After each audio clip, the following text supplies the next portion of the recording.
Sunday ശാലോമിലേക്ക് സ്വാഗതം. ഞാൻ Jose John Mallikassery. നമ്മൾ എട്ടുകാലി മമ്മൂഞ്ഞിന്റെ കഥ നമ്മൾക്ക് മലയാളികൾക്ക് വളരെ പരിചയമുള്ളൊരു കഥയാണ്. അങ്ങ് പടിഞ്ഞാറ് അമേരിക്കയുടെ തലസ്ഥാനത്തിൽ എട്ടുകാലി മമ്മൂഞ്ഞുണ്ട് എന്ന് നമുക്ക് ഇപ്പോഴാണ് മനസ്സിലാവുന്നത്. ട്രംപ് ഇന്ത്യയും പാകിസ്ഥാനും തമ്മിൽ വഴക്കടിച്ചുകൊണ്ടിരുന്നപ്പോൾ ട്രംപ് മാഷ് വന്നിട്ട് ഒരു ചൂരിന്റെ പൊക്കി പിടിച്ച് നിർത്തണ മക്കളെ പോയി അവനവന്റെ സീറ്റിൽ ഇരിക്കണമെന്ന് പറഞ്ഞപ്പോൾ ഇവർ രണ്ടുപേരും പേടിച്ച് അതാത് സ്ഥാനങ്ങളിൽ പോയി ഇരുന്നു. അതോടെ യുദ്ധം നിർത്തിയെന്നാണ് അദ്ദേഹം അവകാശപ്പെടുന്നത്. പുള്ളി അധികാരം ഏറ്റെടുക്കുന്നതിന് മുൻപ് ഈ വടിയും പൊക്കി റഷ്യയും ഉക്രൈനെയും മര്യാദ പഠിപ്പിക്കുമെന്ന് പറഞ്ഞായിരുന്നു. അധികാരം ഏറ്റാ പിറ്റേ ദിവസം ഹമാസിനെ വഴിക്കിരുത്തുമെന്ന് പറഞ്ഞായിരുന്നു. ഇതൊന്നും പുള്ളി നോക്കിയിട്ട് നടന്നില്ല. പുള്ളി അധികാരം ഏറ്റെടുത്തതിന് ശേഷം എത്രയോ കാലം കഴിഞ്ഞ് വളരെ പെട്ടെന്ന് സാന്ദർഭികമായി ഉടലെടുത്ത ഒരു വിഷയത്തെ ചൊല്ലി ഇന്ത്യയും പാകിസ്ഥാനും തമ്മിലടിച്ചു. അതിലേറെ ഇന്ത്യക്കിട്ട് പാകിസ്ഥാൻ ചൊറിഞ്ഞു, ഇന്ത്യ തിരിച്ച് നല്ല അടി കൊടുത്തു. അത് 3-4 ദിവസങ്ങൾക്ക് ശേഷം പാകിസ്ഥാൻ നിലവിളിച്ചപ്പം ഇന്ത്യ അത് മതിയാക്കി. അയ്യോ, അത് ഞാൻ പറഞ്ഞിട്ടാണെന്നാണ് ഇപ്പോൾ ഇദ്ദേഹം പറയുന്നത്. ഇതിന്റെ മൊത്തം ഉത്തരവാദിത്വം അദ്ദേഹത്തിനാണെന്നാണ് അദ്ദേഹം പറയുന്നത്. അദ്ദേഹം വ്യാപാരം നിർത്തിക്കളഞ്ഞാൽ നിങ്ങളൊക്കെ പട്ടിണിയായി പോകും എന്നാണ് ഇദ്ദേഹം പറയുന്നത്. അങ്ങനെ വ്യാപാരം നിർത്തിക്കളയെന്ന് പറഞ്ഞപ്പോഴത്തേക്ക് ഒരു പേടിച്ച് വേഗം യുദ്ധം നിർത്തി എന്നാണ് പറയുന്നത്. ഇദ്ദേഹം വ്യാപാരം നിർത്തിയത് കൊണ്ട് നമ്മൾ പട്ടിണിയിലായി പോകുന്നില്ല. നമ്മൾ മനസ്സിലാക്കേണ്ട ഒരു കാര്യമുണ്ട്. നമുക്ക് US ആയിട്ട് വലിയ വ്യാപാരം ഉണ്ട് എന്നുള്ളത് ശരിയാണ്. 129.2 ബില്യൺ എന്ന് പറയുമ്പോൾ 100 കോടിയാണ് ഒരു ബില്യൺ എന്ന് പറയുന്നത്. 100 കോടി 129.2 ബില്യൺ ഡോളറിന്റെ ബിസിനസ്സാണ് ടോട്ടലായിട്ട് ഇന്ത്യക്ക് അമേരിക്കയായിട്ടുള്ളത്. അതിൽ 87.4 ബില്യണും എക്സ്പോർട്ടാണ്. ഇന്ത്യ അങ്ങോട്ട് കയറ്റി അയക്കുകയാണ് ചെയ്യുന്നത്. ഇമ്പോർട്ട് തിരിച്ചിങ്ങോട്ട് ഇറക്കുന്നത് 41.8 ബില്യന്റെ സാധനങ്ങളാണ്. ഇതിനകത്ത് നമുക്ക് ബിസിനസ് എക്സസ് ഉണ്ട്. അതായത് നമ്മളാണ് കൂടുതൽ ഇതിനകത്ത് മെച്ചം ഉണ്ടാക്കുന്നത്. 45.7 ബില്യൺ ഡോളറിന്റെ എക്സ്പോർട്ട് എക്സസ് നമുക്കുണ്ട്. ഇനി പാകിസ്ഥാൻ ഇവരുമായിട്ട് നമ്മളുടെ ഏകദേശം 500-1 ബിസിനസ് മാത്രമേ ഉള്ളൂ. നമ്മൾ ചെയ്യുന്ന ബിസിനസിന്റെ 500-1 ബിസിനസ് മാത്രമേ പാകിസ്ഥാൻ ഇവരുമായിട്ട് ചെയ്യുന്നു. പാകിസ്ഥാന്റെ ബിസിനസ് ടോട്ടൽ ബിസിനസ് 637 മില്യൺ മാത്രമാണ്. മില്യൺ എന്ന് പറഞ്ഞാൽ 10 ലക്ഷം. 637 മില്യൺ ഡോളറിന്റെ ബിസിനസ്സാണ് പാകിസ്ഥാനുള്ളത്. അതിനകത്ത് 409 മില്യൺ എക്സ്പോർട്ടും 228 മില്യൺ ഇമ്പോർട്ടുമാണ്. അവർക്കും എക്സ്പോർട്ട് എക്സസ് തന്നെയാണുള്ളത്. അത് 182 മില്യന്റേതാണ്. മില്യൺ എന്ന് പറഞ്ഞാൽ 10 ലക്ഷമാണ്. ബില്യൺ എന്ന് പറയുന്നത് 100 കോടിയാണ്. അത് തമ്മിലുള്ള വ്യത്യാസമുണ്ട്. നമുക്കപ്പം ഇവരുടെ ഏകദേശം 500-600 ഇരട്ടി ബിസിനസ് നമ്മൾ അമേരിക്കയായിട്ട് ചെയ്യുന്നുണ്ട്. ആരെങ്കിലും ഒരു സാധനം എക്സ്പോർട്ട് ചെയ്യുന്നുണ്ടെങ്കിൽ അത് വേണ്ടിയിട്ടാണല്ലോ എക്സ്പോർട്ട് ചെയ്യുന്നത്, ചുമ്മാ അതല്ലോ എക്സ്പോർട്ട് ചെയ്യുന്നത്. അപ്പൊ നമ്മളെടുത്ത് സാധനങ്ങൾ അവരെ എക്സ്പോർട്ട് ചെയ്യുന്നുണ്ടെങ്കിൽ അതിന്റെ അർത്ഥം അവർക്ക് നമ്മുടെ സാധനങ്ങൾ ആവശ്യമുണ്ടെന്നാണ്. പുള്ളി ബിസിനസ് അങ്ങ് നിർത്തുന്നു പറയുന്ന നാളെ എന്തെങ്കിലും കഞ്ഞി കുടിക്കാതാണ്. ഇപ്പൊ ഇദ്ദേഹം ഇവിടെ അനധികൃത കുടിയേറ്റക്കാരെ പുറത്താക്കുമെന്ന് പറഞ്ഞ് വലിയ വാചകം അടിച്ചായിരുന്നു. നമ്മുടെ നാട്ടിലേക്ക് 2 വിമാനത്തിലെ കാലിലും കയ്യിലും ഒക്കെ ചങ്ങലയ്ക്ക് ഇട്ട് കുറെ ആൾക്കാരെ കൊണ്ടിറങ്ങി. അവിടെ 65 ലക്ഷത്തോളം ഇന്ത്യക്കാരോട് പാർക്കുന്നുണ്ട്. ഇദ്ദേഹത്തെ ഈ 2 വിമാനത്തിന് മാത്രം ആൾക്കാരെ വിമാനത്തെ കയറ്റി ഇറക്കിയിട്ട് ആ പണിയൊക്കെ നിർത്തി കളഞ്ഞത്. മെക്സിക്കൻസ് അതിനെ കഴിഞ്ഞ് എത്രയോ ഇരട്ടിയോടെ വർക്ക് ചെയ്യുന്നവരുണ്ട്. ഈ മെക്സിക്കൻസിനെ ഇയാൾ എത്രയാളെ പുറത്താക്കി. ഇയാളെ പുറത്താക്കിയാലും ഈ പ്രശ്നം തീരില്ല. കാരണം അയാളുടെ കൊട്ടാരത്തിൽ മാത്രം, ഈ ട്രംപിന്റെ കൊട്ടാരത്തിൽ മാത്രം 100-ലധികം അനധികൃത മെക്സിക്കൻസ് പണിയെടുക്കുന്നുണ്ട് എന്നാണ് കണക്ക് ട്രംപിന്റെ കൊട്ടാരത്തിൽ. കാരണം ഈ അനധികൃത കുടിയേറ്റക്കാരെന്ന് പറയുന്ന കാറ്റഗറിയിൽ അമേരിക്കക്കാരന് ജീവിക്കാൻ പറ്റത്തില്ല. കാരണം ചീപ്പ് ലേബർ പ്രൊവൈഡ് ചെയ്യുന്നത് അവരാണ്. അപ്പൊ അതിൽ ഇന്ത്യക്കാരും ഉണ്ട്, അമേരിക്കക്കാരും മെക്സിക്കോക്കാരും ഉണ്ട്, ലാറ്റിൻ അമേരിക്കൻ രാജ്യങ്ങളിൽ നിന്നൊക്കെ ഉണ്ട്. അപ്പം ഇവരൊക്കെ അധികൃത രേഖകളോടെ കുടിയേറുന്നവരുണ്ട്. രേഖകളോടെ കുടിയേറുന്നവരൊന്നും ഇവരുടെ മീനിയൽ ജോബ് ചെയ്യാൻ വേണ്ടി പോകുന്നവരല്ല. നമ്മുടെ നാട്ടിൽ രേഖകളോടെ കുടിയേറുന്നവരൊക്കെ ബ്രില്യൻ്റ് ആയിട്ടുള്ള ആളുകളാണ്. അവർ എഞ്ചിനീയേഴ്സും ഡോക്ടേഴ്സും അങ്ങനെയൊക്കെയാണ്. അവരെ കൊണ്ട് അടുക്കളപ്പണി ചെയ്യിക്കാൻ പറ്റില്ല. അപ്പൊ ഇവരുടെ ഈ ലോവർ ക്ലാസ് ലേബർ ചെയ്യുന്നത്, കെട്ടിടപ്പണി, ഇങ്ങനത്തെ കാര്യങ്ങളെല്ലാം ചെയ്യുന്നത് ഈ അനധികൃത കുടിയേറ്റക്കാരെന്ന് പറയുന്ന കാറ്റഗറിയാണ്. അനധികൃത കുടിയേറ്റത്തെ പ്രൊമോട്ട് ചെയ്യുന്ന അമേരിക്കൻ ജനത തന്നെയാണ്. അപ്പൊ ഇദ്ദേഹം ഒരു ഷോ കാണിക്കാൻ വേണ്ടി ഇദ്ദേഹത്തിന്റെ വാഗ്ദാനങ്ങളിൽ ഒന്നാണ്, തെരഞ്ഞെടുപ്പ് വാഗ്ദാനങ്ങളിൽ ഒന്നാണ് ഈ അനധികൃത കുടിയേറ്റം നിയന്ത്രിക്കുന്നത്. അതിനൊരു ഷോ കാണിക്കാൻ വേണ്ടി കുറെ ഇന്ത്യക്കാരെ ചങ്ങലക്കിട്ട് അയാളെ കൊണ്ട് വിട്ടു. അതോടെ അയാളുടെ പ്രശ്നം കഴിഞ്ഞു. പിന്നെ ആ പരിപാടി പുള്ളി നിർത്തി. പിന്നെ അടുത്ത മേഖലയിലേക്കായി. കുറെ നേരം ഇസ്രായേലിന്റെയും ഹമാസിന്റെയും വിഷയത്തിൽ നോക്കി നടക്കുന്നില്ല എന്ന് മനസ്സിലായി. പുള്ളി ഇപ്പൊ നേരിട്ടായി ഇടപാട്. ചൊവ്വാഴ്ച ഇന്ന് സൗദി അറേബ്യയിൽ എത്തുകയാണ്. സൗദി അറേബ്യയും യുണൈറ്റഡ് അറബ് എമിറേറ്റ്സും ഖത്തറും വിസിറ്റ് ചെയ്യുന്ന അദ്ദേഹം ഇസ്രായേൽ വിസിറ്റ് ചെയ്യാതെ തിരിച്ചു പോവുകയാണ്. അപ്പൊ അവിടെയും എന്തോ ഒരു പ്രശ്നം പുള്ളിക്കുണ്ടായിട്ടുണ്ട് എന്നുള്ളത് ഉറപ്പാണ്. അതിനിടയിലൂടെയാണ് ഇദ്ദേഹം ഇവിടെ ഇന്ത്യനെ ഇദ്ദേഹം കണ്ടുകിട്ടിയാൽ ഇന്ത്യ പേടിച്ചു പോകും എന്ന് പറയുന്നത്. വാസ്തവത്തിൽ ഇന്ത്യക്കാണോ അമേരിക്കയെ കൊണ്ട് ആവശ്യം, അത് അമേരിക്കയ്ക്കാണോ ഇന്ത്യയെ കൊണ്ട് ആവശ്യം? ചൈന എന്ന് പറയുന്ന അമേരിക്കയുടെ ഒരു മുട്ട ശത്രുവിടെ കിടപ്പുണ്ട്. ഈ ചൈന എന്ന് പറയുന്ന ശത്രുവിന്റെ ക്ലോസസ്റ്റ് ഫ്രണ്ടാണ് പാകിസ്ഥാൻ. ഈ പാകിസ്ഥാനോട് കൂട്ടുകൂടിയാലാണോ അമേരിക്ക മെച്ചം, ഇന്ത്യയോട് കൂട്ടുകൂടിയാലാണോ അമേരിക്ക മെച്ചം? ഇന്ത്യയും ചൈനയും തമ്മിൽ പറഞ്ഞാൽ തീരാത്ത വലിയ വിഷയങ്ങളൊന്നുമില്ല. ഇന്ത്യയും ചൈനയും തമ്മിലുള്ള പ്രശ്നം പറഞ്ഞാൽ തീരുന്ന വിഷയങ്ങളേ ഉള്ളൂ. ഉറപ്പായിട്ടും ഞാൻ പറയുന്നു, ഈ ദിവസങ്ങളിൽ ഇന്ത്യയിൽ നിന്ന് ഒരു എമിസറി നിശ്ചയമായും ചൈനയിലേക്ക് സന്ദർശനം നടത്തും, ആവശ്യമുണ്ടെങ്കിലും ഇല്ലെങ്കിലും. അതോടെ അദ്ദേഹത്തിന്റെ അവിടെ ട്രംപിന്റെ ചങ്കടിപ്പ് കൂടും. കാരണം ഇന്ത്യയും നമ്മൾ തമ്മിലുള്ള പ്രധാനപ്പെട്ടത് ബോർഡർ ഇഷ്യൂസ് ആണ്. ഈ ബോർഡർ ഇഷ്യൂസ് ഏത് സമയത്തും സംസാരിച്ച് തീർക്കാവുന്ന വിഷയമാണ്. വേറൊന്ന് ദലൈലാമയെ സംരക്ഷിച്ചു എന്നുള്ള വിഷയമാണ്. ഇന്റർനാഷണൽ ഡിപ്ലോമസി എന്ന് പറയുന്നത് സ്ഥിരമായിട്ടുള്ള കാര്യങ്ങളേ അല്ല, അത് എപ്പോൾ വേണമെങ്കിലും അങ്ങോട്ടും ഇങ്ങോട്ടും മാറാവുന്ന വിഷയങ്ങളാണ് കാലഘട്ടത്തിനനുസരിച്ച്. ഇന്ത്യ പോലത്തെ ഒരു വലിയ രാജ്യത്തെ അദ്ദേഹത്തിന് വരിഞ്ഞു കെട്ടി സൂക്ഷിക്കാൻ പറ്റുമെന്ന് അദ്ദേഹം എങ്ങനെ വിചാരിച്ചു എന്നുള്ളതാണ്. ഇദ്ദേഹം കച്ചവടം മാത്രം അറിയുന്ന ഒരാളാണ്. രാഷ്ട്രീയം അത്രത്തോളം പുള്ളിക്ക് നിശ്ചയമില്ല. പുള്ളിക്ക് അറിയുന്ന കച്ചവടമാണ്. രാജ്യതന്ത്രജ്ഞന്മാർ മാത്രം അടങ്ങുന്ന ഒരു ഗവൺമെന്റാണ് ഇപ്പൊ ഇന്ത്യയിലെ ഭരിക്കുന്നത്. ഇവരുടെ അടുത്ത് ഇദ്ദേഹത്തിന്റെ ഈ ഗിമ്മിക്സ് ഒന്നും ചെലവാകില്ല. ഇദ്ദേഹം അവിടെ നിന്നുകൊണ്ട് പിന്നെ ഇന്ത്യയിലെ വ്യാപാരം കാണിച്ച് പഠിപ്പിച്ചു പറഞ്ഞാൽ നമ്മളതിന്റെ കൊച്ചു പാർട്ണർ എന്നുള്ള 140 കോടി ജനം വസിക്കുന്ന അഭൂതപൂർവമായ ഹ്യൂമൻ റിസോഴ്സ് ഉള്ള ഒരു രാജ്യമാണ്. നമ്മളിവിടെ ലേസർ ആയുധങ്ങളെ കുറിച്ച് പരീക്ഷണം നടത്തുന്ന രാജ്യമാണ്. ലേസർ ആയുധങ്ങളുടെ സെക്കൻഡ് ജനറേഷൻ ലേസർ ആയുധങ്ങൾ നമ്മൾ സ്വയം ഡെവലപ്പ് ചെയ്തിട്ടുണ്ട്. ലോകത്തിൽ വളരെ ചുരുക്കം രാജ്യങ്ങൾ, അമേരിക്കയും ഇസ്രായേലും അടക്കമുള്ള അപൂർവം ചില രാജ്യങ്ങൾ മാത്രമാണ് ലേസർ വെപ്പൺസ് ഡെവലപ്പ് ചെയ്തിട്ടുള്ളത്. ഇന്ത്യ ലേസർ വെപ്പൺസ് ഡെവലപ്പ് ചെയ്തിട്ടുണ്ട്. ലേസർ വെപ്പൺസ് ഇത്തവണ കാശ്മീരിൽ ഡ്രോണുകൾക്ക് നേരെ പരീക്ഷിച്ചു എന്ന് പോലും, ഫസ്റ്റ് ജനറേഷൻ ലേസർ വെപ്പൺസ് ഡ്രോൺസിന് നേരെ പരീക്ഷിച്ചു എന്ന് പോലും പറയപ്പെടുന്നത്. ഇതൊക്കെ മിലിറ്ററി സീക്രട്സ് ആണ്, പുറത്തു വരുന്ന കാര്യങ്ങളല്ല. എന്ന് പറഞ്ഞാൽ മിലിറ്ററി റിസർച്ചിൽ ഏറ്റവും മുൻപിൽ നിൽക്കുന്ന രാജ്യങ്ങളുടെ കൂട്ടത്തിൽ ഇന്ത്യയുണ്ട്. അമേരിക്കയെ സംബന്ധിച്ചുള്ള ചൊറിച്ചിൽ അതാണ്. നമ്മൾ അവരോട് ആയുധങ്ങൾ വാങ്ങുന്നില്ല. മാത്രമല്ല, ആയുധങ്ങൾ എവിടുന്ന് വാങ്ങിയാലും നമ്മൾ അതിന്റെ ടെക്നോളജി അടക്കമാണ് വാങ്ങാറ്, ആയുധങ്ങൾ മാത്രമായിട്ട് കൊണ്ട് വാങ്ങാറില്ല. അപ്പൊ ആയുധങ്ങൾ വാങ്ങുമ്പം ആ ആയുധങ്ങൾ ടെക്നോളജി അടക്കം വാങ്ങുകയും ആ ആയുധങ്ങൾ നമ്മൾ ഇവിടെ നിർമ്മിക്കുകയും ചെയ്യുന്നു. അപ്പൊ അവരുടെ കച്ചവടം അതോടെ നിന്ന് പോകുന്നു.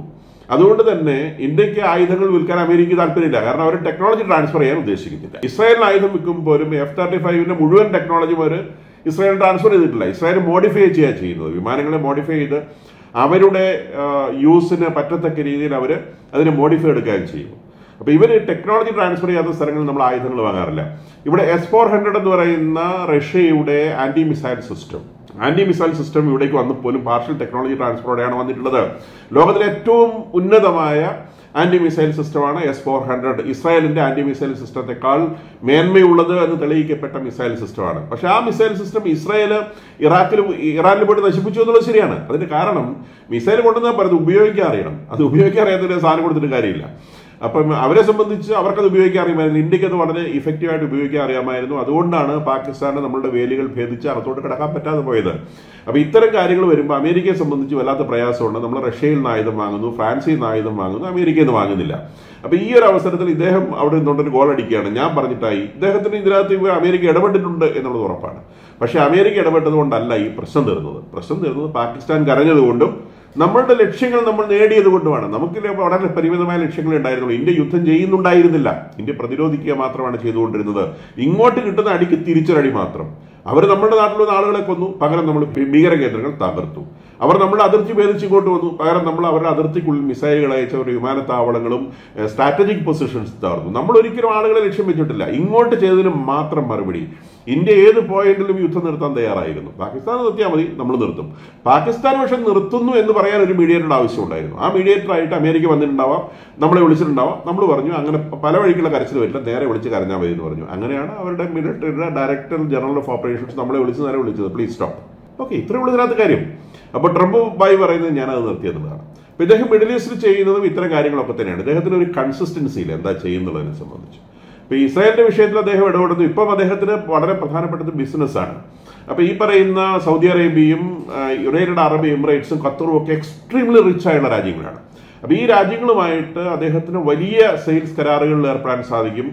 സൗദി അറേബ്യയുമായിട്ട് അവർ ന്യൂക്ലിയർ ഡീലിൽ പോലും ഏർപ്പെടുന്നുണ്ട്. ന്യൂക്ലിയർ ഡീൽ എന്ന് പറഞ്ഞാൽ സമാധാന ആവശ്യത്തിനുള്ള ന്യൂക്ലിയർ പവർ സൗദി അറേബ്യയിൽ കൊടുക്കുന്നു. അത് അമേരിക്കൻ കമ്പനികൾ തന്നെയാണ് അവരുടെ ന്യൂക്ലിയർ പവർ സ്റ്റേഷൻസ് റൺ ചെയ്യുന്നത്. അപ്പൊ അത്തരം കരാറുകളടക്കം ഏർപ്പെടുകയും നിരവധിയായിട്ടുള്ള ആയുധ കച്ചവടം ഈ രാജ്യങ്ങളുമായി നടത്തുകയും ചെയ്യുക എന്നുള്ള ലക്ഷ്യമാണ് ഇദ്ദേഹത്തിന് ഈ രാജ്യങ്ങളിൽ വിസിറ്റ് ചെയ്യാൻ ഇദ്ദേഹത്തിന് താല്പര്യം ഉണ്ടാക്കാനുള്ള കാരണം. അപ്പൊ അദ്ദേഹത്തെ സംബന്ധിച്ച് ഭരണത്തെക്കാളേറെ ബിസിനസ്സാണ് താല്പര്യം. രാജ്യത്തിന്റെ ബിസിനസ് മാത്രമല്ല, അദ്ദേഹത്തിന് സ്വന്തം ബിസിനസ് ഉണ്ട്. അദ്ദേഹം വലിയൊരു ബിസിനസ്സുകാരനാണ്. അപ്പൊ അദ്ദേഹത്തിന്റെ ബിസിനസ്സും ഇതിൽ ഏർപ്പെടുന്ന പല കമ്പനികളും അദ്ദേഹത്തിന്റെ സ്വന്തം കമ്പനികൾ തന്നെയാണ്, അല്ലെങ്കിൽ അദ്ദേഹത്തിന് പാർട്ണർഷിപ്പുള്ള കമ്പനികളാണ്. അദ്ദേഹത്തിന്റെ ബിസിനസ്സുകളും രാജ്യത്തിന്റെ ബിസിനസ്സുകളും പ്രോഗ്രസ് ചെയ്യിക്കുക എന്നുള്ളതാണ് അദ്ദേഹത്തിന്റെ പ്രാഥമിക ലക്ഷ്യം. അതിനിടയിലൂടെ ചരിത്രം പഠിക്കാതെ ഇദ്ദേഹം ഇത്തരം വർത്തമാനങ്ങൾ പറയും. ഈ പറയുന്ന എല്ലാ യുദ്ധങ്ങളും ഇന്ന് ലോകത്തിൽ നടക്കുന്ന, അല്ലെങ്കിൽ between India and Pakistan, between Israel and Hamas, between Ukraine and Russia, ഇതിനൊക്കെ ഒരു ചരിത്രപരമായ പശ്ചാത്തലമുണ്ട്. ഈ ചരിത്രപരമായ പശ്ചാത്തലം പഠിക്കാതെയാണ് ഇദ്ദേഹം ഇതിനെക്കുറിച്ച് സംസാരിക്കാൻ ഇറങ്ങുന്നത്. ഇന്ത്യയും പാകിസ്ഥാനും തമ്മിലുള്ള വിഷയത്തിലും ഇസ്രായേലും ഹമാസും തമ്മിലുള്ള വിഷയത്തിലും കളിക്കുന്ന ഒരേ സംഗതിയാണ് ജിഹാദാണ്. കാരണം അവരെ സംബന്ധിച്ച് ഹിന്ദുക്കളാവട്ടെ ജ്യൂസ് ആവട്ടെ ഈ ഭൂമിയുടെ മുകളിൽ എക്സിസ്റ്റ് ചെയ്യേണ്ടത് ആവശ്യമല്ല, ഇസ്ലാം അല്ലാത്ത ഒരാളും ജീവിക്കേണ്ട എന്നുള്ള അടിസ്ഥാന പ്രിൻസിപ്പിളെ ബേസ് ചെയ്തുള്ള യുദ്ധമാണിത്. പാകിസ്ഥാനെ സംബന്ധിച്ച് ഇന്ത്യയോടുള്ള ഒന്നാമത്തെ വിരോധം ഇന്ത്യ ഹിന്ദുസ്ഥാനാണ് എന്നുള്ളതാണ്. അത് അവർ ഓരോ സ്ഥലത്തും പ്രഖ്യാപിക്കുന്നതാണ്, അവരുടെ മദ്രസകളിൽ പഠിപ്പിക്കുന്നതാണ്, ഹിന്ദുസ്ഥാനെ തീർക്കണം എന്നുള്ളത്. ഹമാസിനെ സംബന്ധിച്ച്, അറബ്സിനെ സംബന്ധിച്ച് എന്താ പ്രശ്നം? ഇസ്രായേൽ എന്നുള്ളത് ജ്യൂസാണ്. അവസാനത്തെ ജ്യൂനെയും ഭൂമുഖത്ത് നിന്ന് മാറ്റണം എന്നുള്ളതാണ് അവരുടെ വിഷയം. ഇനി യുക്രൈനും റഷ്യയും തമ്മിലുള്ള യുദ്ധത്തിന്റെ അടിസ്ഥാനം എന്താണ്? പരസ്പര അവിശ്വാസമാണ്. റഷ്യ ഉക്രൈനെ അവിശ്വസിക്കുന്നു, ഉക്രൈൻ റഷ്യയെ അവിശ്വസിക്കുന്നു. ഉക്രൈനിലൂടെ യൂറോപ്യൻ ഫോഴ്സുകളെ തങ്ങളെ കീഴ്പ്പെടുത്തി കളയുമെന്ന് റഷ്യ ഭയപ്പെടുന്നു, റഷ്യ തങ്ങളെ വിഴുങ്ങിക്കളയുമെന്ന് ഉക്രൈൻ ഭയപ്പെടുന്നു. ഈ അവിശ്വാസത്തിന്റെ ഭാഗമായിട്ട് യുദ്ധം ഉണ്ടാകുന്നത്. അല്ലാണ്ട് ഇദ്ദേഹം പറയുന്ന പോലെ വ്യാപാരം മാത്രമല്ല വലിയ കാര്യം. വ്യാപാരത്തെ കഴിഞ്ഞ് വലിയ കാര്യങ്ങൾ ലോകത്തിൽ വേറെ ഒരുപാട് കാര്യങ്ങളുണ്ട്. മനുഷ്യന്റെ വികാരങ്ങൾ വ്യാപാരത്തിന് മോഡലുള്ള സംഗതിയാണ്. അപ്പൊ ഇത്തരം വിഷയങ്ങളെ അടിസ്ഥാനപരമായിട്ട് പരിഗണിക്കാതെ ഞാനിപ്പോൾ ചെന്നങ്ങോട്ട് വഴി കാണിച്ച ഇവരെല്ലാം ഓടിക്കോളും, എൻ്റെ കുറെ കാശുണ്ട് എന്ന് വിചാരിക്കുന്ന ഇദ്ദേഹത്തെ തൽക്കാലം താഴ്ന്ന വാക്കുകളൊന്നും ഉപയോഗിച്ച് ഞാൻ വിശേഷിപ്പിക്കുന്നില്ല. പക്ഷെ അദ്ദേഹത്തിന്റെ പ്രവൃത്തി ഒരു ബൗദ്ധിക തലത്തിലുള്ള സംഗതിയല്ല എന്നുള്ളത് ഉറപ്പാണ്. അപ്പൊ ഇന്ന് CNN തന്നെ അദ്ദേഹത്തെ വിശേഷിപ്പിച്ചത് ബുൾഡോസറാണ്. ഒരു ബുൾഡോസറിനെ പോലെ പോകുന്ന വഴിക്ക് എല്ലാം നിരത്തി ഇങ്ങോട്ട് പോകുന്ന ഒരു രീതിയാണ് അദ്ദേഹം കാണിക്കുന്നത്. അദ്ദേഹം ഒരു മോശക്കാരനാണെന്നോ അല്ലെ വില കുറഞ്ഞ ഭരണാധികാരി ആണെന്നോ ഒന്നുമല്ല ഞാൻ പറയുന്നത്. ഇത്തരം ഇടപെടലുകളിൽ അദ്ദേഹം കാണിക്കുന്ന ഒരു കണിശതയില്ലായ്മ, ഒരു വ്യക്തതയില്ലായ്മ, ആവശ്യമില്ലാതെ വാരി കടിക്കുന്ന സ്വഭാവം, അതൊരു രാഷ്ട്രത്തലവന് ചേർന്ന കാര്യമല്ല. അദ്ദേഹം ലോകത്തിലെ ഏറ്റവും ശക്തമായ രാജ്യത്തിന്റെ കസേരയിരിക്കുന്ന ആളാണ്. ഞാൻ വേണമെങ്കിൽ മാർപ്പാപ്പയുടെ സീറ്റിൽ കയറി ഇരിക്കാന്നൊക്കെ പറയത്തക്ക വിടുവായുത്തം, വില കുറഞ്ഞ വിടുവായുത്തം അദ്ദേഹം വിടാതിരിക്കുകയാണല്ലോ. അതിന് തുല്യമായൊരു വിടുവായുത്താണ് അദ്ദേഹം നമ്മളെ ഇന്ത്യയെ കണ്ണുരുട്ടി കാണിച്ച് പേടിപ്പിച്ചപ്പോൾ അവർ ഓടിക്കളയും. പാകിസ്ഥാൻ ചിലപ്പോൾ ഓടുമായിരിക്കും. ഇന്ത്യയെ സംബന്ധിച്ച് അമേരിക്ക കണ്ണുരുട്ടി കാണിച്ചാൽ ഇന്ത്യ ഓടിക്കളയൊന്നുമില്ല. അപ്പൊ അമേരിക്ക ഈ പറയുന്ന പസഫിക്കിന്റെ അറ്റ്ലാന്റിക്കിന്റെ ഒക്കെ വലിയ സേഫ്റ്റി ഉണ്ട് എന്നുള്ളത് നേരെ, അവർ നമ്മളെ കഴിഞ്ഞ് വലിയ മുന്തിയ ശക്തിയാണ്. പക്ഷെ നമ്മൾ ആത്മാഭിമാനമുള്ള ഒരു രാജ്യമാണ്. ആ രാജ്യം എന്ന നിലയ്ക്ക് അതിൻ്റെതായ താല്പര്യങ്ങളുണ്ട്. ഈ പറയുന്ന ഇന്ത്യ നാളെ ചൈനയുമായി എന്തെങ്കിലും ഒരു താല്പര്യം കാണിച്ചാൽ ട്രംപ് തന്നെ പത്തി മണിക്ക് താഴെ വരും.